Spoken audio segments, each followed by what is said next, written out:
E hoje a edição da tarde traz mais uma daquelas histórias que enchem o nosso coração de amor e orgulho. Além disso, nos inspira. É sempre bom, não é, quando encontramos alguém que nos faz evoluir, pensar alto, sonhar, alguém que aprendeu muito com a vida, com os erros e que hoje vive para ensinar. Vocês vão conhecer a história do catador de latinhas que se tornou o dono da maior recicladora de caminhões da América Latina. Um homem de sorriso fácil e pensamento positivo que inspira muita gente. Geraldo Rufino, seja bem-vindo à edição da tarde. Muito obrigada pela gentileza de ter aceito o nosso convite. Eu que agradeço o carinho e a gentileza do convite. É um prazer estar com vocês. Geraldo, pesquisando sobre a sua vida, eu descobri que nem tudo foi fácil. Você já foi um catador de latinhas, né, como eu comentei, e começou a trabalhar e a empreender muito cedo? Olha, na realidade, é que interessante, né? As pessoas costumam dizer, puxa, é muito sofrido, nem tudo foi fácil. Olha, eu não diria que fácil não, mas também não difícil. É a vida, é a condição que eu tinha. Eu comecei a empreender no CNPJ de alguém com 8 anos, porque eu entendo que empreendedorismo é atitude, é iniciativa, é comportamento de dono, não é CNPJ, né? Então eu comecei a trabalhar com 8 anos, fui catar latinha com 9, fui trabalhar no CNPJ de terceiro, novamente empreendendo com 13, e de lá para cá eu venho traçando uma trajetória de felicidade, de positividade, de evolução. E o que esse período da sua vida te ensinou? Olha, me ensinou muita coisa, principalmente valores. Desde pequenininho eu venho fortalecido nos meus valores, né? O relacionamento com as pessoas, a gratidão, a espiritualidade, a conviver com os diferentes, com as diferenças, a entender que as pessoas são boas, só são diferentes, a ser grato pela minha existência e pelo que eu tenho de melhor, que é o lugar que eu nasci, meu país, os meus semelhantes em volta. Então, ou seja, a vida me ensinou muito a força dos valores e quantos valores pode te fortalecer para você encarar as diversidades. Porque assim, a vida ela é montada com diversidade, é a vida. Então, quando você é forte nos seus valores, você não sofre, não cria expectativa e não sofre com as diversidades, porque é da natureza. Eu aprendi a conviver naturalmente como a vida é, ou seja, aceitar a vida como ela é e tirar proveito de cada segundo que nós temos em cada 24 horas que aparece, ou seja, feliz a vida inteira. Geraldo, você comentou que ser um empreendedor, não é? Não basta só um CPF ou então um CNPJ. Você acha que qualquer um é capaz, então, de empreender? Sim, eu falo por experiência própria, porque eu trabalhava com 8 anos de idade, mas eu não achava que era uma escravidão, que eu era explorado. Eu achava que eu tinha uma oportunidade de fazer alguma coisa para mim. Então eu ensacava carvão, mas eu ensacava como se fosse para mim.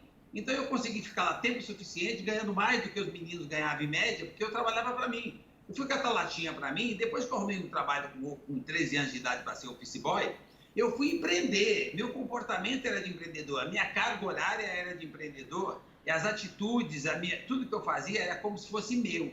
Isso permitiu que eu ficasse rico lá, no CNPJ do outro. Eu não ganhei dinheiro abrindo CNPJ, abrindo grandes empresas, investindo. Eu ganhei dinheiro empreendendo com comportamento de dono numa multinacional. Lá eu fiz tudo, lá eu estudei, lá eu aproveitei as oportunidades, lá eu consegui produzir com essa mentalidade, com essa cabeça, com esse tipo de atitude. Eu diria que eu nasci rico, porque eu acho que riqueza é uma coisa de dentro para fora, é coisa de espiritualidade, de ser feliz. Então, ou seja, eu nasci rico. Agora, com relação à parte material de adquirir bens, para se dizer, para chamar do que eles chamam de rico, eu consegui no CNPJ do outro. Eu fiquei materialmente rico nesse CNPJ que me acolheu quando eu tinha 13 anos de idade, me dando oportunidade. Eles me deram oportunidade como CLT, mas eu tinha comportamento, pensamento e atitude de dono, de empreendedor. Então as duas coisas possibilitou que eu ficasse rico lá. Isso que você falou é muito importante, não é? Porque às vezes a gente se depara com muita gente tentando ficar rico e esquece da riqueza que está dentro, não é, da gente. Essa é a principal riqueza. As pessoas falam para mim quais são a minha melhor versão. A minha melhor versão é os meus 7 anos e meio.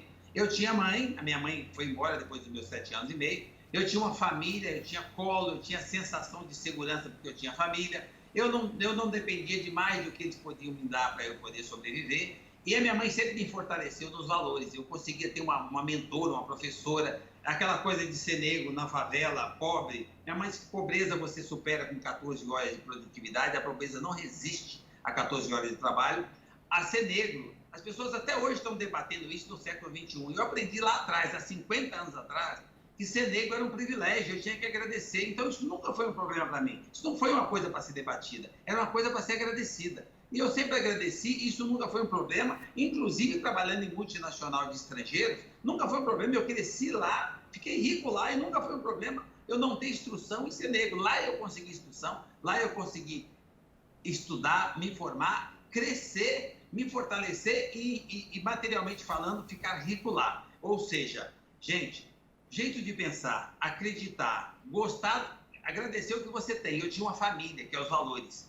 Depois, adquirir alguma coisa a partir disso é uma consequência, porque se você tem saúde, tem uma família, tem a base, cara, consegue entender que você está aqui, o que já é uma mágica, né? Um privilégio você conseguir nascer no meio de tanta gente tentando nascer. Eu acho que dali para frente, o que você tiver que fazer, basta você existir. Então, eu sou muito grato ao privilégio, todos os dias que inicia, eu tenho muita gratidão pelo privilégio de viver mais um dia. Então, os meus valores são muito fortes. A minha riqueza vem lá de trás e as coisas materiais, todas as vezes que eu ganhei e deixei de ter, cara, isso é que nem o gráfico de UTI. O gráfico sobe e desce. Cara, aquele gráfico não tem que ficar reto, não tem que parar, porque se ele parar, o seu tempo acabou. Isso é a vida. Então, a vida sobe e desce materialmente falando, mas se você estiver aqui, é tudo que você precisa para recomeçar. É o que está acontecendo agora. Ah, tem pandemia, tem problema, então. Você está aqui? Então, é só começar de novo. Ponto. Eu acho que é simples assim, e é o que eu estou fazendo, não é o que eu estou falando, o que eu estudei, que eu me formei, ou a pesquisa, ou a teoria. Não, eu faço isso desde pequenininho, nesse país, e as pessoas dizem que é difícil. E a gente entra então nesse assunto, Geraldo, porque hoje você comanda, não é, uma empresa de sucesso que fatura milhões por ano. Mas nem sempre foi assim. Você nunca teve vergonha de dizer também que já quebrou 6 vezes. Hoje essa, infelizmente, é a realidade de muitos empresários brasileiros. Por conta da pandemia, muitas empresas entraram em crise e decretaram falência. Qual é a principal dica para recomeçar? Sempre existe luz no fim do túnel? Sim. Labirinto. Todo labirinto tem uma saída. Nós entramos no labirinto, no primeiro momento parece tudo divertido, depois você começa a bater a cabeça no vidro. Preste atenção no fluxo, copie o que o outro está fazendo, o caminho que o outro fez, que você acha a saída. Sempre vai haver um labirinto, as crises sempre vão acontecer, mas sempre vai ter uma saída, porque ninguém põe fogo no dinheiro, ninguém para de beber, de comer, de vestir, dormir, ou seja, a vida continua. E quem já aprendeu a fazer alguma coisa, você só quebra se você conquistou alguma coisa. Então, se você já conquistou alguma coisa uma primeira vez, principalmente quando você conquista de forma lícita, se você já conquistou a primeira vez, você já sabe os caminhos, os buracos, por onde passar a sua bicicletinha. Ninguém desaprende a andar de bicicleta. Você volta, monta na bicicleta com humildade e começa de novo. Agora, você imagine você poder começar de novo. Hoje se vive 100 anos. Então, vamos imaginar que você tenha 60, 70, 50, olha quanto tempo você tem pela frente. Então, imagina quanto informação, aprendizado, vivência você já tem armazenado. Então, cara, se você já tem toda essa informação e tem humildade de começar de novo, você está um passo à frente, porque você está começando do zero, só que você sabe que você tem armazenado informação suficiente para fazer com que você saia na frente. E com essa mesma humildade, você copia outra pessoa que tem atividade parecida com a sua, como é que ele está fazendo. E você reinicia. O novo normal não é você inventar a roda, é você melhorar o que você fazia de forma mais humanizada. Cara, então, humanizado. Lembra, solidariedade, ouvir, compartilhar, família, base. A mulher que é referência, que é busca, ouça as mulheres, a mãe, a esposa. Faça essa conexão, faça essa união, faça esse fortalecimento e comece de novo. Eu só fiquei sem dinheiro às vezes que eu quebrei. Cara, o dinheiro é o menor dos valores. Os meus valores, o dinheiro vem lá na ponta. Ou seja, primeiro eu sou forte nos meus valores. A credibilidade, os valores que a sociedade entende que você é uma pessoa correta, que você tem caráter, espiritualidade, a fé, a determinação, a gratidão. Quando você é forte nos seus valores, o valor pelo outro ser humano, ganhar dinheiro é uma consequência, porque qualquer coisa que você pratique, que você exercite, que você produza 14 horas por dia, vai intimidar a pobreza. Não tem pobreza que resista a isso. Então, não importa quando você tinha, você não quebrou? Não foi você que ganhou? Começa de novo. Então, qualquer cara que esteja nessa situação, que eu já tive meia dúzia de vezes, eu só fiquei sem dinheiro, gente. Eu não fiquei sem credibilidade. Eu não fali, eu não fracassei. Eu só fiquei sem dinheiro. Essa é a única coisa que o empreendedor ou que qualquer cidadão ganha de novo. Quando eu falo empreendedor, não importa se é serviço público, se você está no CNPJ de alguém. Se você tem atitude de dono, atitude de assumir a responsabilidade, não terceirizar a culpa para governo, para concorrente, para crise, você é o responsável pela sua trajetória, pela sua história e destino. A hora que você assume essa responsabilidade, você começa a perceber que só depende de você. E aí essa energia que as pessoas, eu chamo de Deus, essa energia que nos acompanha, diz amém a tudo que você quiser. Então você faça a sua escolha, vai para a humildade e começa de novo. Naquilo que você já sabe fazer, porque para aprender demora muito. Acha alguém que já está fazendo, copie e começa de novo. Ah, você é engenheiro e não tem obra, não tem serviço para engenheiro, não tem uma construtora? Ache uma vaga para ajudar um mestre de obra, ache uma vaga para ajudar um pedreiro, que assim com certeza você vai ter uma nova construtora. Atitude, iniciativa, humildade para recomeçar. E você comentou agora, não é, Geraldo, dessa questão de recomeçar, que sempre há tempo, não é? Mas com toda a sua experiência, você acha que começar a empreender neste momento, agora, é um bom negócio? Sim, mas se o cara entender o seguinte, ele quer recomeçar, ele só precisa do capital, que alguém acredita nele, que chega com o dinheiro, investidor. Isso é um erro. O recomeçar a empreender é nessa hora que eu digo, empreender é atitude, é comportamento, não é CNPJ. Então, se você agora não tem capital para empreender, vai empreender no CNPJ do outro. Qualquer cara que vier aqui para mim, que tem a minha atividade, se ele quebrou fazendo o que eu fazia e ele quiser um trabalho, eu dou para ele na hora. Esse cara vale muito. É claro que ele vai me ajudar. Então, você procura atividade parecida com aquilo que você fazia e vai tentar arrumar um emprego que você vai conseguir com certeza. Daqui a pouco esse cara está abrindo uma franquia, uma filial e querendo que você toca. Porque a bagagem que você tem, a experiência, a vivência, que você tem armazenado, não tem preço. Isso não tem universidade. O cara precisa ter vivido e você já viveu. Você tem uma bagagem, você tem um valor. Se você tiver cabelo branco, você tem valor maior ainda. Então, não desista. Experiência em dobro, não é, Geraldo? Cabelos brancos, experiência em dobro. Como é que é? Cabelos brancos, experiência em dobro. Porque assim, as pessoas estão desistindo depois dos 50, 60 anos. Como assim? Você vive 100 anos, você vai desistir no meio do caminho, na metade da idade. A hora que você está com mais informação, com mais bagagem, com mais experiência, com mais vivência, com mais coisa para passar para o próximo que está chegando, você vai desistir, se aposentar? Cara, como assim? Nós temos um tempo para ficar aqui. Está longe do seu tempo acabar. E você vai parar de produzir? Você para de produzir, você para de viver. Você para de ter prazer. Se parar de ter crise, parar de ter problema, nós não temos o que fazer. Nós somos resolvedores de crise. Nós somos resolvedores de problemas. Então, os problemas fazem parte da nossa motivação em querer resolver. Isso é o nosso dia a dia. Então, eu acho que desistir não pode ser uma opção para ninguém. É a mesma coisa de suicídio. Por que você vai tirar o que você tem de mais valor? Que é a vida. Por que você vai tirar o que você tem de mais valor, que é a vontade de fazer alguma coisa? Cara, continua. Sempre vai haver uma porta destrancada para alguém que está disposto a empurrar. Você precisa querer. E você é conhecido também como o empreendedor da positividade. E muita gente está se perguntando, não é? Como manter a positividade em um momento como esse? Agora que é hora de manter a positividade. Gente, quando eu falo positividade, não é o que se lê num livro de autoajuda, eu estou falando de fé. As pessoas falam muito de fé, aí tem um monte de religião que eu respeito, eu admiro, que eu respeito todas, eu acredito em todas, que a religião é uma coisa de dentro para fora, cada um escolhe a sua e vai. Mas quando se fala de fé, o cara acredita. Mas acredita por quê? Porque ele ganhou um smartphone? Porque ele ganhou um carro? Porque ele ganhou na loteria? Porque os negócios deram certo esse mês? Porque ele bateu a meta? Não. Cara, a crença é uma coisa muito mais profunda, tem que ser muito mais forte que isso. Você precisa acreditar quando você não está enxergando nada. O fato de você enxergar nada não quer dizer que não tem uma luz no fundo do túnel. Está esperando por você, você precisava dar mais um passo. Se você desse mais um passo, você ia começar a ver claridade. Por isso que eu digo que desistir não é uma opção. Sempre haverá uma luz no fundo do túnel. Deus não sacaneia ninguém. Você precisa querer. Então dá mais um passo. Caiu no buraco, dá mais um passo. A hora que você menos esperar, você está um degrau acima. Mas você precisa querer, acreditar e sempre vai ter alguém dizendo para você que é difícil. Para de pôr essa negatividade na cabeça.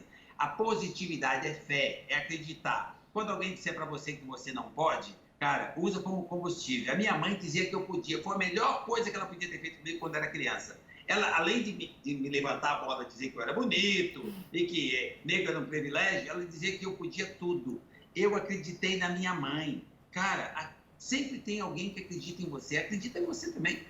Aí você vai perceber que essa coisa de empresário visionário, um cara acima da média, um cara fora da caixa, QI elevado, não existe isso.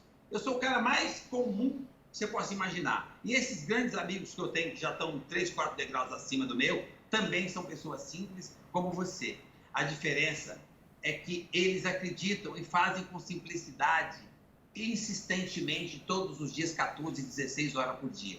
E tem gente que está achando que é difícil e não dá o primeiro passo, ele não começa. Se você não começar, não tem trajetória que fique curta. Você nunca chega lá. Você precisa começar. Começar onde? Dentro da sua possibilidade. Por isso que eu digo, se você é médico, então hoje tem que só como ajudante do enfermeiro. Vai lá. Daqui a pouco você vai ser o melhor médico da região. Mas você precisa recomeçar. Qualquer coisa que você estiver fazendo, tem alguém precisando disso para consumir. Ninguém parou de consumir. Tem dinheiro demais no mundo. Qualquer coisa que você se dispor a fazer, tem alguém disposto a receber aquilo que você se propôs a fazer. Então, cara, comece a fazer alguma coisa dentro da sua possibilidade. Não importa. Quando você olhar no retrovisor, não fica olhando o patrimônio, a mordomia, o salário ou a condição social que você tinha. Cara, quando você olhar no retrovisor, olha tudo que você já aprendeu, tudo que você já passou. Olha a vivência, experiência, aprendizado, anticorpos, conhecimento. Use isso para recomeçar do zero. Só que você não vai apagar isso. Então, você imagina o gigante que tem dentro de você. O cara que está te atrapalhando, você precisa procurar esse cara. Eu geralmente encontro esse cara quando eu tenho as altas e baixas. Eu geralmente encontro o cara que me atrapalha de manhã. Eu levanto de manhã, faço uma oração de agradecimento e vou tomar banho para sair cedo. No meio do caminho eu paro no espelho e eu encontro o cara. O cara que atrapalha você. Olha no espelho, olha para esse cara e olha de novo. Esse cara gosta de você, olha para dentro dele. Esse mesmo cara que está atrapalhando você, se você olhar para dentro, você vai perceber um gigante. Quanta coisa esse cara já fez? E você vai perceber que tem ferramenta para continuar. Olha para dentro, se redescubra, se reinicia e se prepara para o novo normal. Ser um ser humano melhor, um cara que acredita mais espiritualizado, mais preparado psicologicamente para ser o profissional do futuro. O profissional do futuro é alguém mais preparado com a cabeça, preparado emocionalmente para lidar com o ser humano, lidar com os diferentes, com as diferenças. O resto a máquina vai fazer. Mas você precisa estar muito pronto como pessoa para dirigir a máquina. São pessoas que dirigem máquinas, não são máquinas que dirigem pessoas. São pessoas que constroem CNPJ, não são CNPJs que constroem pessoas. Então, profissional do futuro, líder de sucesso no futuro. Eu acredito ser as pessoas mais habilitadas para lidar com gente, para lidar com seus semelhantes. Geraldo, infelizmente o nosso tempo aqui é muito curto. Eu queria agradecer mais uma vez a gentileza da sua entrevista. Obrigada por ter dividido o seu conhecimento com os nossos telespectadores, a sua alegria, a positividade e por ter nos ensinado tanto. Eu li uma frase sua, você comentou rapidamente aqui também no nosso bate-papo, e que é a seguinte, porque eu quero encerrar a nossa entrevista com ela. Pense positivo, seja qual for o cenário, Deus não sacaneia ninguém. É isso, né? Agradeça! Deus abençoe, um abraço no coração de vocês. Amém. E eu espero que a nossa próxima entrevista possa ser dentro do estúdio, porque eu também descobri que você é um ótimo sambista, tem samba no pé e eu preciso aprender. Eu não perdi a minha essência, a minha referência, eu não perdi a minha melhor versão, uma criança feliz. Obrigada mesmo por ter nos ensinado tanto hoje. Um beijo no seu coração.